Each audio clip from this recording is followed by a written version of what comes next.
안녕하세요.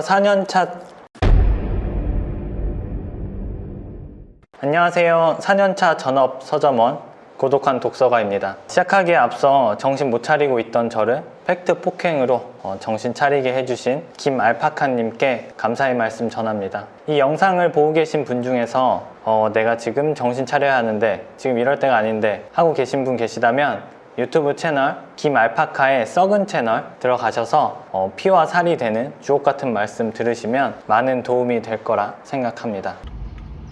오늘은 소위 독립서점이라는 곳에 대해서 이야기를 해볼 건데요. 서점 창업을 한번 생각해 보셨거나 지금 준비 중이신 분 계시다면 이 영상이 많은 도움이 되지 않을까 생각합니다. 저는 매일 출근길에 이진우의 손에 잡히는 경제라는 경제 팟캐스트를 듣는데요. 며칠 전에 지방대학의 재정난과 대책을 주제로 방송을 했어요.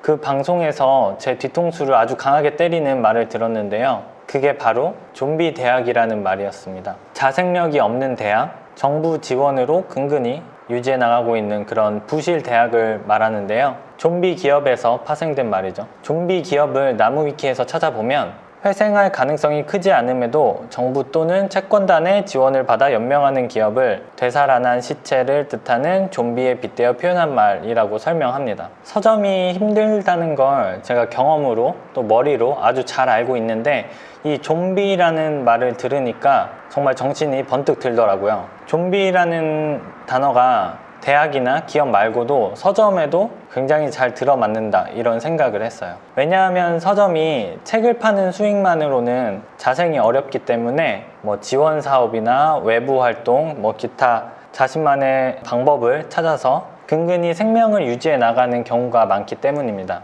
저는 언제부턴가 쓰지 않는 말인데 이 업종에서 지속 가능한 이라는 말이 사용되는 걸 꾸준히 봐오고 있어요. 당연히 지속 가능하지 않기 때문에 이 말을 강조해서 쓰는 거겠죠. 저는 어떤 메시지를 내세운다. 그러면 거기에는 그것이 없을 가능성이 크다고 생각합니다. 가령 청년, 감성, 낭만, 맛집 이런 단어들 있죠. 저는 이런 단어가 붙으면 먼저 책을 파는 수익만으로 왜 서점이 자생하기 어려운지 논리적으로 설명을 해드리겠습니다. 보통 무얼 팔아서 돈을 벌려면 원가에 이 부가가치를 더해서 자신이 받고 싶은 가격을 설정하고 이 차액만큼의 수익을 벌거나 박리담회로 적은 이윤으로 많이 팔거나 하는데요. 서점이 판매하는 상품은 정가가 정해져 있는 상품이라 부가가치를 더하기가 어렵습니다. 원가율이 70에서 75%에 육박해서 팔아도 남는 것이 크지가 않아요. 15,000원짜리 책을 11,000원에 들여와서 팔면 4,000원이 남습니다. 한 달에 1,000권을 팔아야 400만 원이 남는데 여기에 월세, 관리비, 전기세, 세금, 인터넷, 정수기나 공기청정기 이런 렌탈비를 빼면 얼마나 남을까요? 소득으로 보면 무조건 직장에 다니는 것이 훨씬 낫습니다. 이거는 비교하는 게 무의미할 정도라고 생각을 해요. 한 달에 1,000권의 책을 팔려면 하루도 안 쉬고 매일 33권의 책을 팔아야 하고 8시간 일한다고 하면 매시간 4권씩 팔아야 합니다. 그것도 15,000원짜리 책으로요. 시집은 보통 9,000원에서 만원, 소설, 에세이는 13,000원에서 14,000원 정도로 더 싸죠. 그리고 제가 한 달에 1,000권을 판다고 가정을 해서 영상을 보시는 분들께서 서점이 보통 한 달에 1,000권 정도는 파는구나 하고 잘못 생각하실 수도 있는데 이런 독립서점이 한 달에 책 1,000권을 파는 것은 거의 불가능에 가깝다고 저는 생각을 합니다. 전국 독립서점 중에 한 달에 책 1,000권을 소매로 판매하는 서점이 전국에 10군데나 있을까라고 생각을 해요. 1인 운영이 아니고 규모가 어느 정도 되고 직원이 있는 그런 서점이면은 가능할 수도 있겠지만요. 그리고 서점의 고객이 되는 독서 인구와 독서량, 그러니까 수요 자체가 아주 적습니다. 문체부에서 2020년에 발표한 국민 독서 실태 현황을 보면 1년에 종이책 한 권을 안 읽는 사람이 인구의 절반 정도가 됩니다. 그리고 2019년 기준으로 1인당 1년 독서량이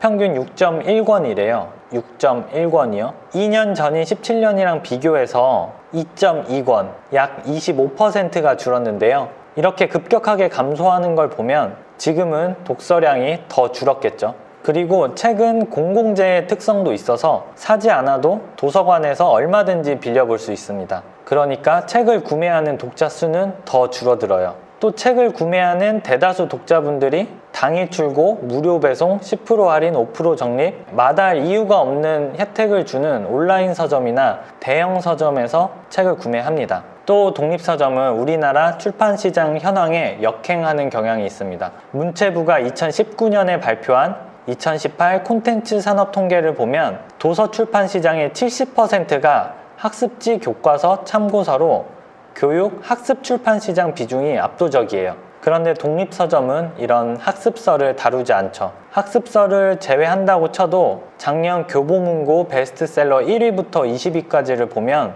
역시 독립서점에서 판매할 만한 책은 몇 손가락 안에 꼽을만 합니다.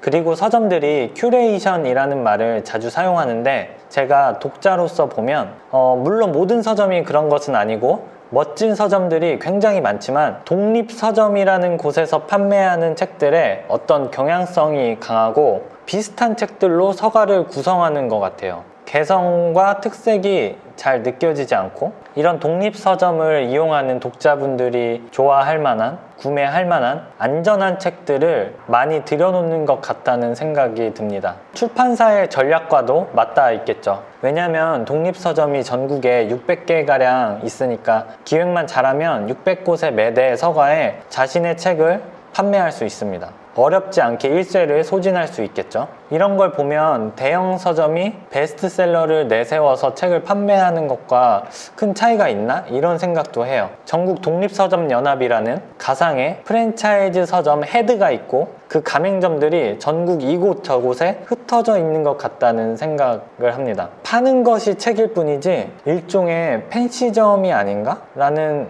생각도 아주 조금은 들어요. 서점이 책을 팔아 자생하기 어려운 이유를 정리해 말씀드리면 독서 인구와 독서량, 즉 수요가 적은데 그 중에서도 책을 구매하는 독자의 수는 더 적고 대다수의 독자는 편리하고 혜택이 풍부한 온라인 서점이나 대형 서점을 이용한다. 판매하는 책마저 많은 사람들이 읽지는 않는 장르의 책을 판매한다. 그리고 이렇게 험난한 과정을 거쳐 책을 판매해도 얼마 남지 않는다. 저는 아직도 제 서점에 오셔서 책을 구매하시는 분들을 보면 정말 신기하고 감사한 마음이 굉장히 크게 들어요. 독립서점이 어느 정도 고객의 호의에 기반한 업종이기도 하거든요. 서점 창업을 생각하시는 분들이라면 반드시 생각해 보셔야 합니다. 내가 팔고 싶은 책은 어떤 책이고 수요가 있을지, 얼마나 팔아야 수익이 나고 그것이 과연 가능할지, 어떻게 독자들의 발걸음을 향하게 하고 책을 구매하게 만들지. 하나 더, 여러분들이 평소에 이런 독립서점, 작은 서점을 이용했었는지, 그곳들의 장단점을 참고해서 그곳들보다 더 낫거나 차별화된 서점을 만들 수 있을지, 자신은 평소에 이런 서점을 이용하지 않으면서 돈을 쓰지 않으면서 내가 서점을 하면 사람들이 와서 책을 사가겠지 라고 생각을 하면 그 서점은 당연히 오래 가지 못할 거라고 생각을 합니다. 저도 못하고 있는 것이지만 개인적으로 팁을 드리자면 여러 종류의 책을 조금씩 파는 것보다 적은 종류의 책을 많이 팔아야 돈을 벌 수 있습니다. 앞서 말씀드린 것처럼 책은 원가가 높은 상품인데 팔릴지 안 팔릴지 모르는 책들을 굉장히 다양한 종류를 들여놓고 있는 것보다 팔릴 거라고 예상되는 소수의 책들을 들여놓고 판매를 하면 재고 부담과 비용 부담이 굉장히 줄어듭니다. 그리고 그렇게 함으로써 이 서점의 어떤 특색, 차별화되는 지점이 생기기도 하겠죠. 그래서 본인 서점만의 베스트셀러를 만드는 작업을 해야 하고 어디서나 살 수 있는 책들을 자신의 서점에서만 파는 책으로 둔갑시켜서 판매하는 데 힘을 쏟아야 합니다. 지금까지 책을 파는 수익만으로는 서점을 오래 유지하기 어려운 이유를 말씀드렸는데요. 그렇기 때문에 이런 독립서점들은 부가수익이 반드시 필요합니다. 그래서 커피나 술이나 이런 마실거리, 먹거리들을 판매하기도 하고 독서 모임이나 글쓰기 모임이나 다양한 종류의 모임들을 진행하면서 참가비를 받고 북토크, 강연, 공연 이런 행사들을 열어서 입장료를 받기도 하고 또 굿즈를 팔기도 하고 외부 활동을 하는 경우가 있죠. 잠깐 다른 이야기를 하자면 저는 최근에 굿즈에 대해서 좀 부정적으로 생각을 하게 됐어요. 온라인 서점도 그렇고 텀블벅도 그렇고 굿즈라고 해서 필요 없는 물건들을 너무 많이 만들어서 파는 것 같아요. 책을 사거나 텀블벅을 이용하는 분들이 제가 생각했을 땐 환경이나 동물권이나 이런 사회 이슈에 어느 정도 더 관심을 갖고 계신 분이 아닐까 생각을 하는데, 그건 그거고 나는 이거 만들어 팔아서 돈을 벌 거야, 그건 그거고 이건 얼마 안 되는 포인트로 살 수 있으니까 살 거야 하는 게 뭔가 매치가 잘 안 되는 것 같다는 생각이 들더라고요. 에코백의 저주, 텀블러의 저주, 여러분들 모두 아실 거예요. 위장 환경주의라는 책을 읽고 굉장히 많은 부분에서 와닿았는데, 환경을 위한다고 하면서 사기치는 사람들, 심지어 본인이 사기치고 있는지도 모르는 사람들이 너무 많다, 이렇게 생각합니다.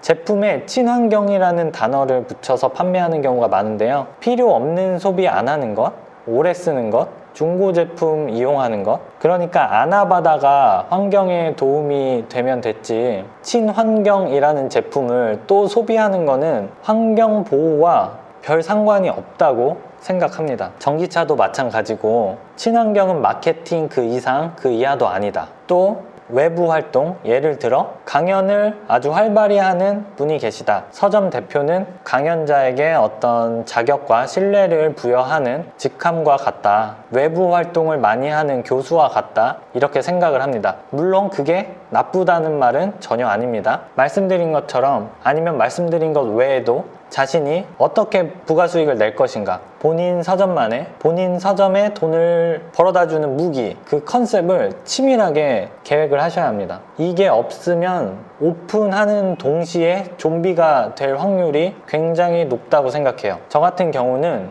음료에 신경을 써서 그걸로 돈을 벌 생각은 전혀 하지 않았어요. 그러자면 이 근처만 해도 카페가 굉장히 많은데 카페랑 경쟁하자는 꼴이잖아요. 수많은 카페들이 생겼다 없어졌다 이렇게 문을 닫는 마당에 카페 전문가도 아닌 제가 그들과 경쟁하려면 엄청난 노력과 또 투자를 해야만 하겠죠. 혼자 서점을 운영하는 입장에서 서점 일만 잘하는 것도 어렵다고 생각을 했습니다. 그래서 매일 저녁에 독서 모임, 글쓰기 모임, 소설 창작 모임, 보드게임 모임, 영화 모임, 다큐멘터리 모임, 이렇게 유료 모임을 끊임없이 만들고 진행해서 모임 공간으로서 안정적인 수익원을 마련하고 지원 사업 등을 통해서 제가 좋아하고 서점 컨셉과 어울리는 작가분들, 가수분들을 초청해서 행사를 많이 진행했어요. 그 덕에 신생 서점으로서 그나마 이름을 좀 알릴 수 있었고 입장료 수익도 얻고 그랬습니다. 제가 저희 서점에 모신 분들을 나열하면 정말 어마어마한데요.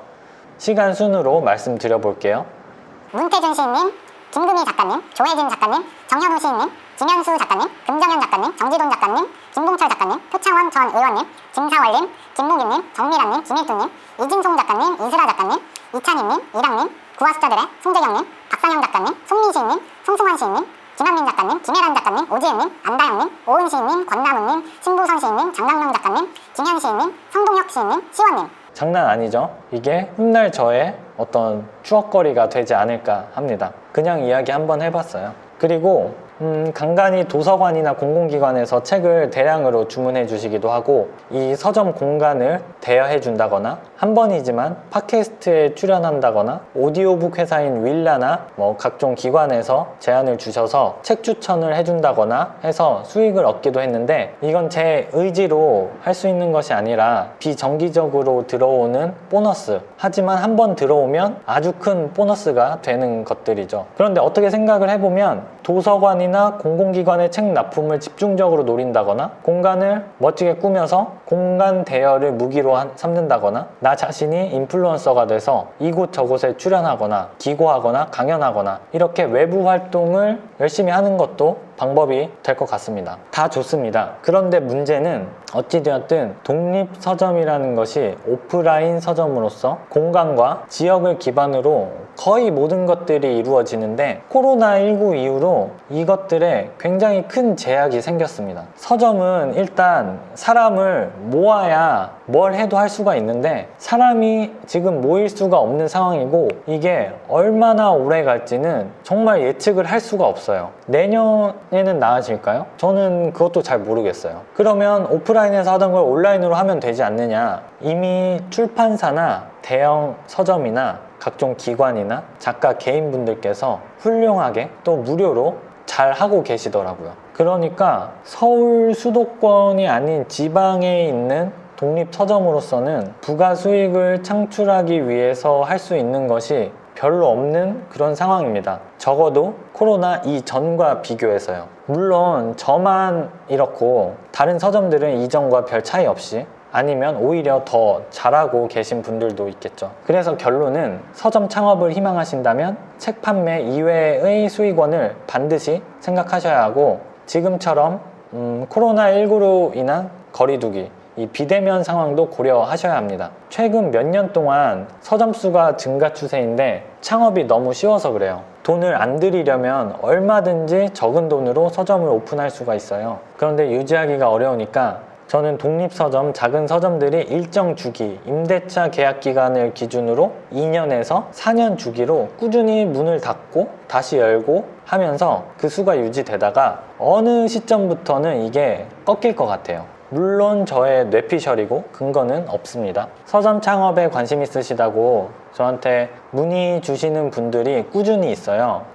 저는 그럴 때마다 앞에 말씀드린 것처럼 이런 이유들을 대면서 가급적 하지 않는 것이 좋다고 이렇게 말리고는 했는데요.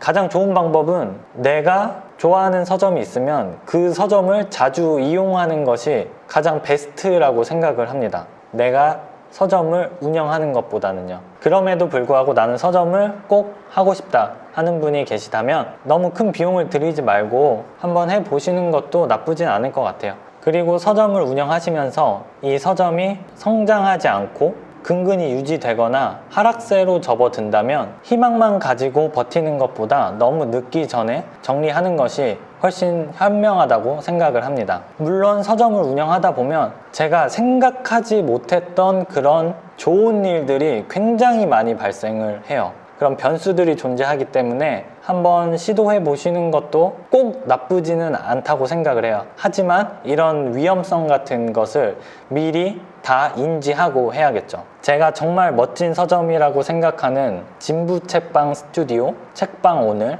그리고 서점 창업에 가장 도움이 많이 되는 책 브로드컬리 출판사의 서울의 3년 이하 서점들 인터뷰 책 추천드립니다. 그래서 저는 좀비에서 벗어나기 위해서 제가 지금 생각하고 있는 모든 것들을 시도해 볼 작정이고 그 생각들이 틀렸다면 좀비로서 생을 유지하지 않고 이 세상에서 사라질 예정입니다. 그 기한을 딱 2년 보고 있고요.